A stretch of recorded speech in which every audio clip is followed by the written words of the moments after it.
Hello, Cancer, Sun, Moon, Rising, and Venus signs. Kamusta kayo? Sana nasa mabuti kayong kalagayan. Welcome back po sa Star Tarot. At kung bago kayo dito, welcome din po kayo. Please subscribe, like, share my videos, and leave me a comment po kung naka-resonate kayo. Thank you.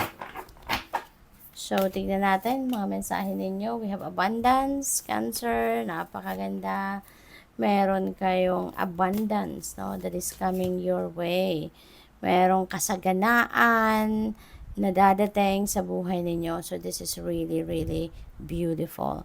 So, po pwedeng meron dito mga, tawag dito, kaperahang dadating. It could come from various sources, no? It depende sa inyong sitwasyon. Po pwedeng, lump sum of money na pwedeng dumating sa inyo.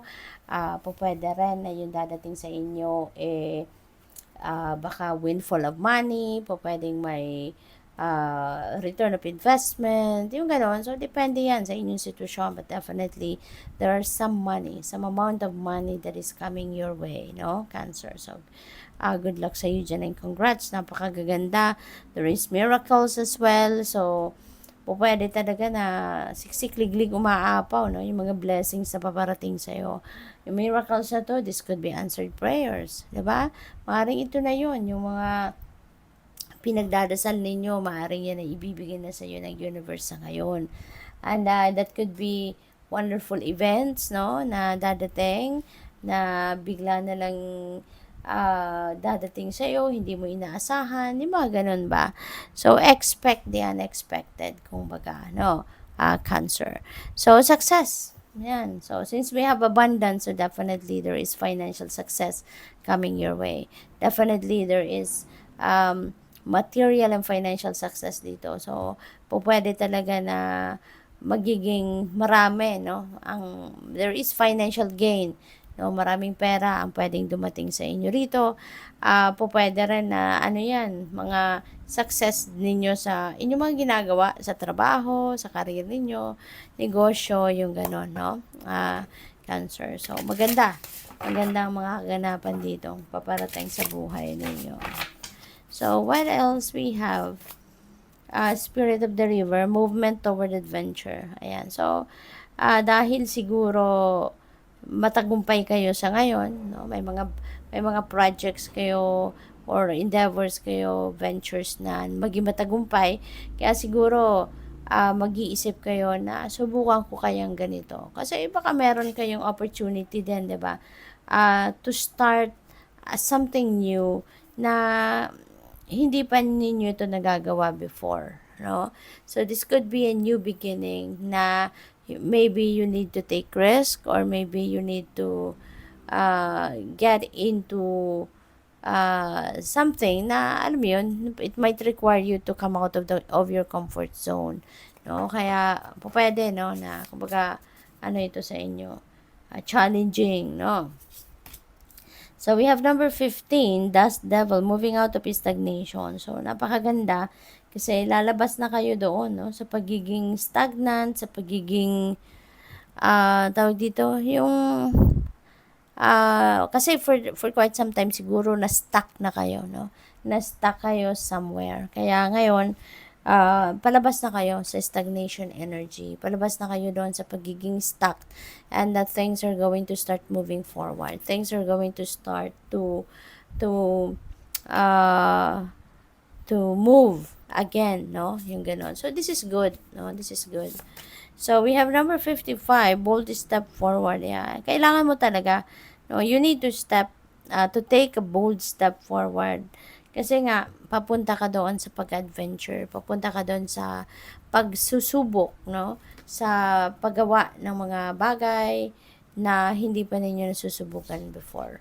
So, talagang kailangan mo dito na magpakatatag, pakatibay kayo, tibayan ninyo ang inyong loob at huwag kayong matakot, no?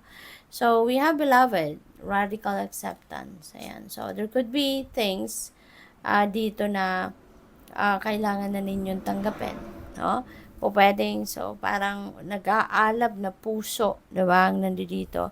Very fiery ang nararamdaman ninyo. So, pwede, no, na yung tatanggapin ninyo to. This could be related to your relationships.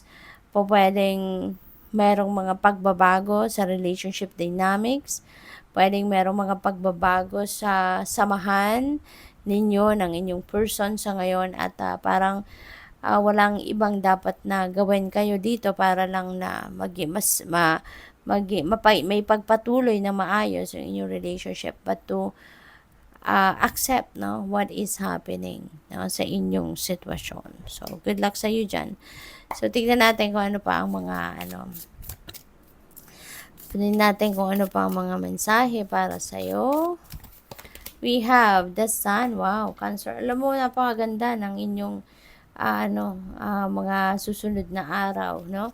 Napakaswerte ninyo kasi si the Sun, this is also about success. We have success din dito, 'di ba? We have abundance, miraculous moments that's coming your way. Si the Sun, no, talagang bongga-bongga din itong energy na to. The Sun is going to shed its light sa buhay ninyo sa iba't ibang parte nito. Kaya magiging maganda, maayos, matiwasay, masaya kayo, no? You're going to be very happy. Your courage, your vitality, your strength will be back. You will be energetic, diba? Optimistic, kaya napakaganda. Magiging super successful kayo. So we have 8 of Pentacles. So talagang yung sipag at tiyaga ninyo magbubunga, no? Po pwedeng yung abundance mo na to, yung success mo na to could be related to work, no? Pwedeng ganon. Kasi you deserve it, Cancer. Kasi napakasipag mo, pinapakita ng 8 of Pentacles nito. Kung gaano kayo ka-diligent, gaano kayo kasipag, gaano kayo katyaga sa inyong pagtatrabaho. Diba? Kaya maaari, no, na yung financial success at abundance na to is coming from work, no? Your hard work is going to pay off sa ngayon.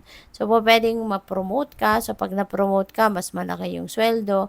Maaari mabigyan ka ng additional benefits, additional na sweldo, yung gano'n, no? So, good luck. Thank you for watching. Love and light. Namaste.